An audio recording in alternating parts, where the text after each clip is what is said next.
clerk's website. Got you. Vote. Thank you so much.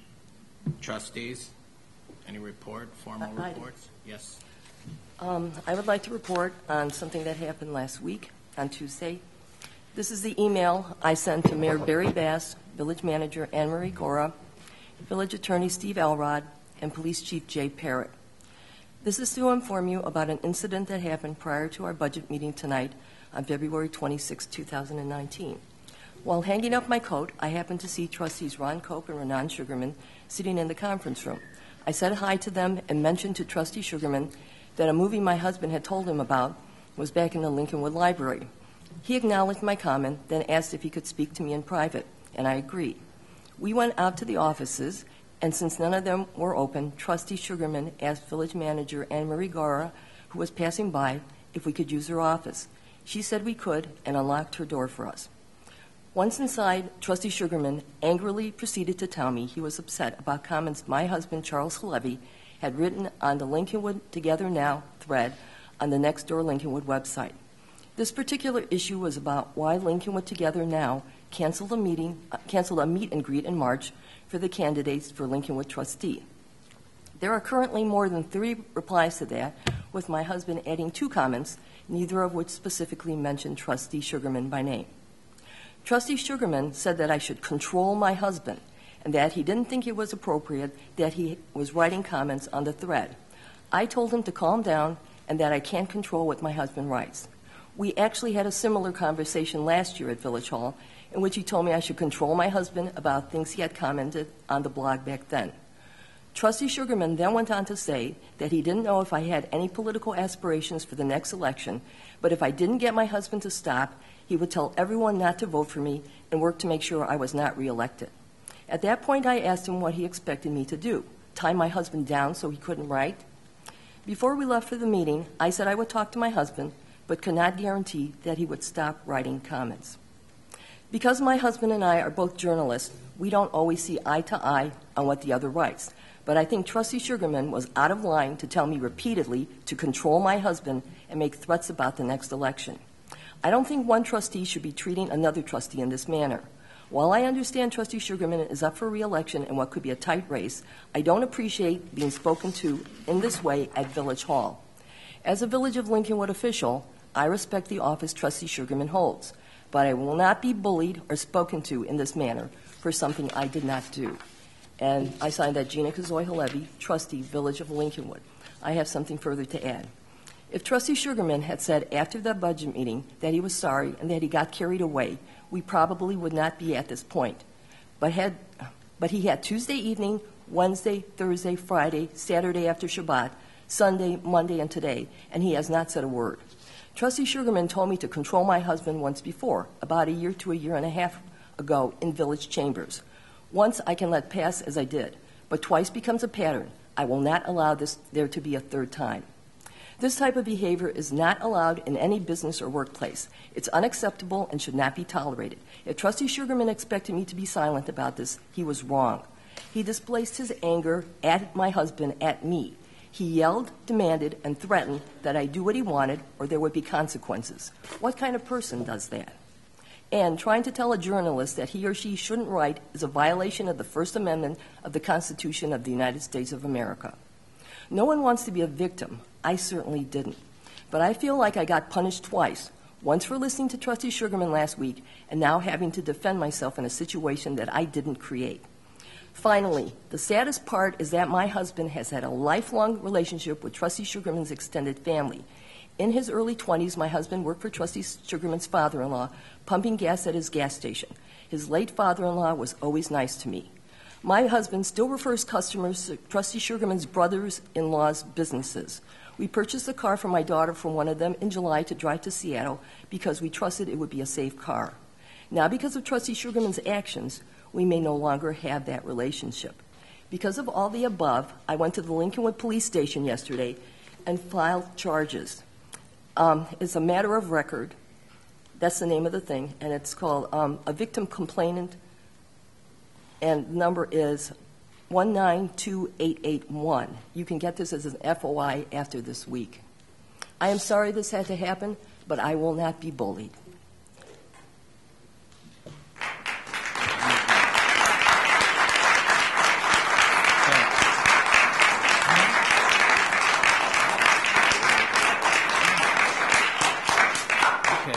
you for sharing your feelings with us, and it's appreciated.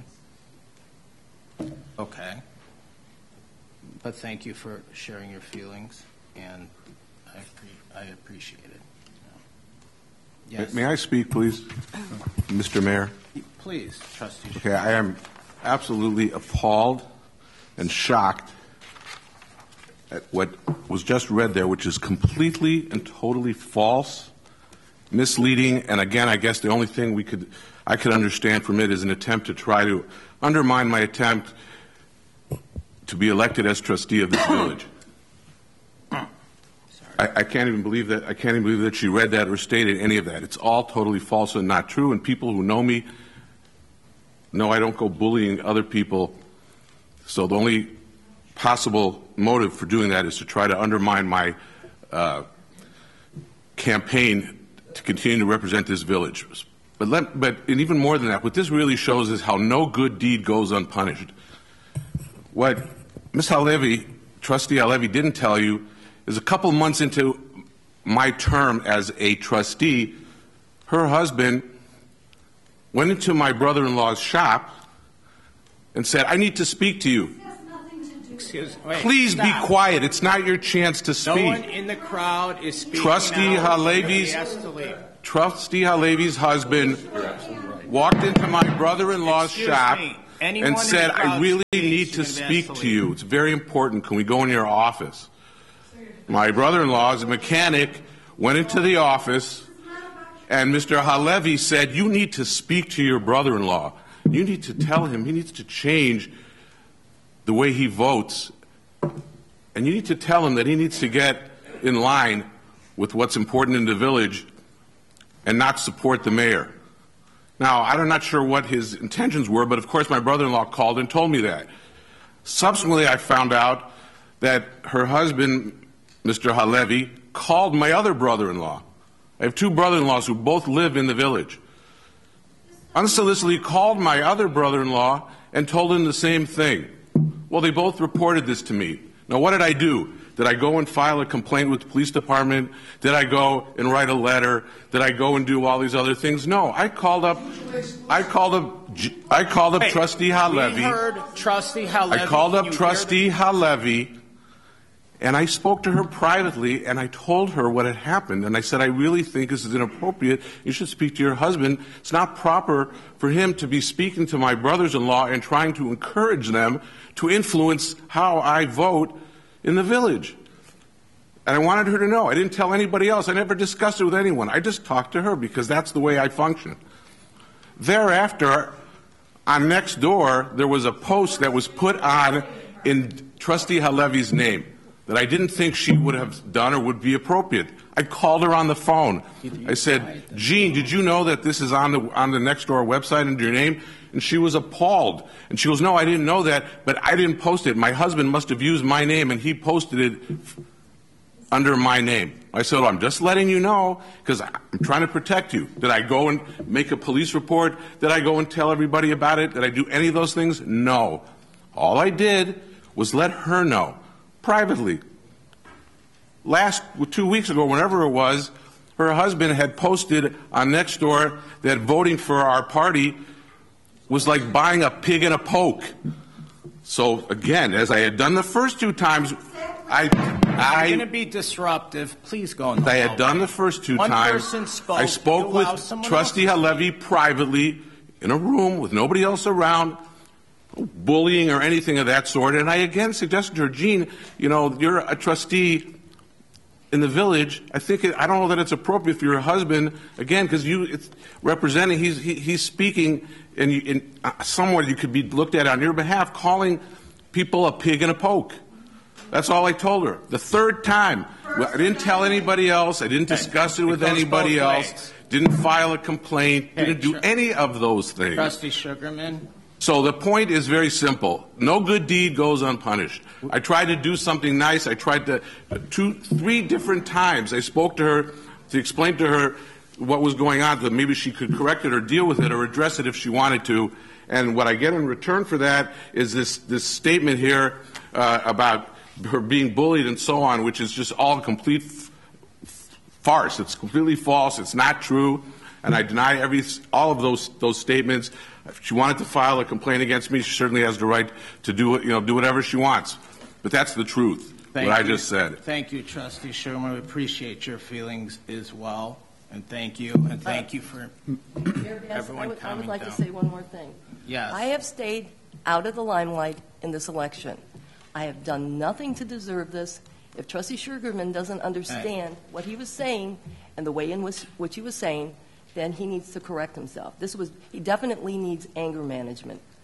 This is not. Trustee Halevi, you could tell me what you could have told that to me yourself. Let me finish. If you were really, I have never used this all year. I want you to no, years, okay? I'm sorry. If you were really sincere, you would have spoken to me. You would not have gone and filed a complaint. Trustee Halevi, we heard both of you. No, we're moving on to next agenda. Let me finish. I right to cut off this meeting right now. Okay. Mayor Bass. No. I would just like to finish. We both heard. She did. Sit down or please. Sit down, please. Okay, you don't have to be. Okay. Okay. All right. Mayor Bass, I have a trustee report as well. Moving on to the next subject. Can I not give a trustee report as well, Mayor Bass? Oh. Can we please have a trustee report? So, I would like to say I applaud Trustee Halevi for having the courage to make the statement that she did. Okay. I would like to say that I was a victim of a similar instance right here in council chambers on November 30th, 2017, when we had an infrastructure meeting. Trustee Spino was present and witnessed and had a direct view of an actual assault and battery. I sent an email the next day to the village manager and to the village attorney, and that was back on December 1st at 10:16 a.m. And I'll now read that email to corroborate that this is a pattern. And I regret not having come forward and perhaps we're going to go into that. I can reveal all the texts that I've gotten from Jerry Turry, yourself, and everything. But you know what? I choose to be a bigger person. And, okay, you don't tell the mayor what he can do and what he can't do. Okay? Trustee Patel, please continue. Please continue. Next week. I'll heed my time to Trustee Halevi if you'll let her. Fine. Trustee I've been Halevi, interrupted already. Finish up so we could go to the next agenda. I will make one comment. Thank you. I am far more religious than most people would think. I don't talk about religion. I don't discuss it. It's a private thing for me. When Trustee Sugarman says it's a he said, she said thing, no, it's not. You were in that room. I was in that room. You always say that you're a religious person and you wear a kippah.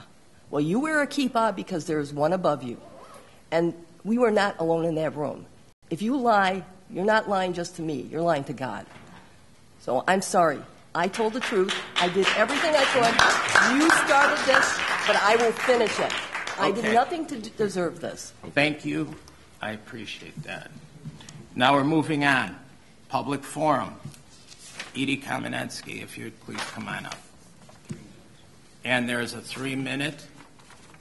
And remember, you can voice whatever opinion you'd like. It doesn't mean we necessarily engage or respond.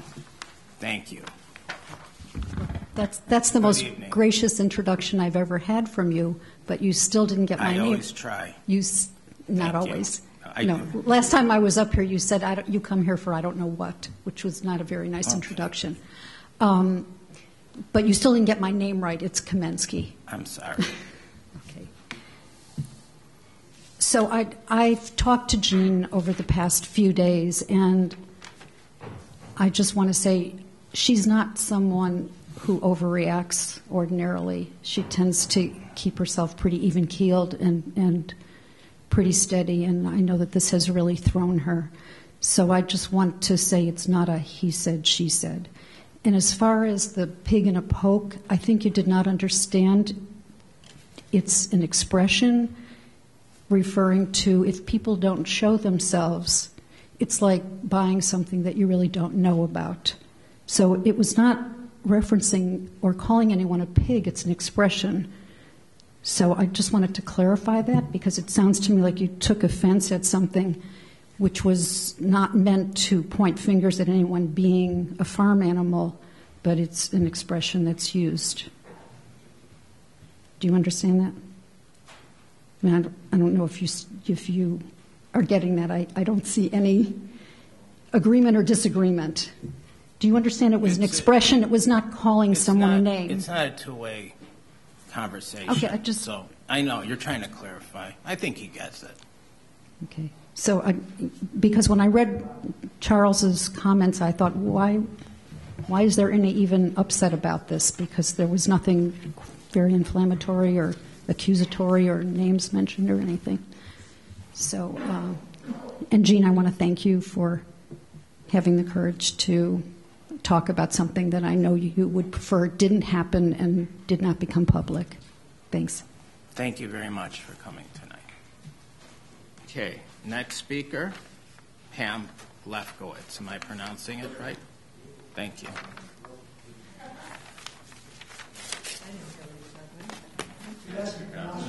Oh, yes. Okay, thank you.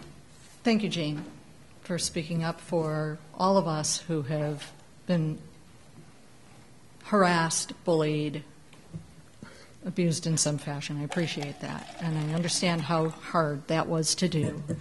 And I stand strong with you. Jaisal, what happened to you was horrible. I wish we had video on it. I have heard the audio on it, and it was terrible. The poo-pooing by others of how important something like this is unconscionable. And the fact that we have somebody on the dais who is a serial harasser is the worst thing I can imagine our village trustees being. And I call for his resignation right now. Okay, thank you. That's it? No? Okay. That's it. Motion to adjourn? So moved. Second. By Trustee Patel, second by Trustee Spino. All in favor? Aye. Okay. Thank you for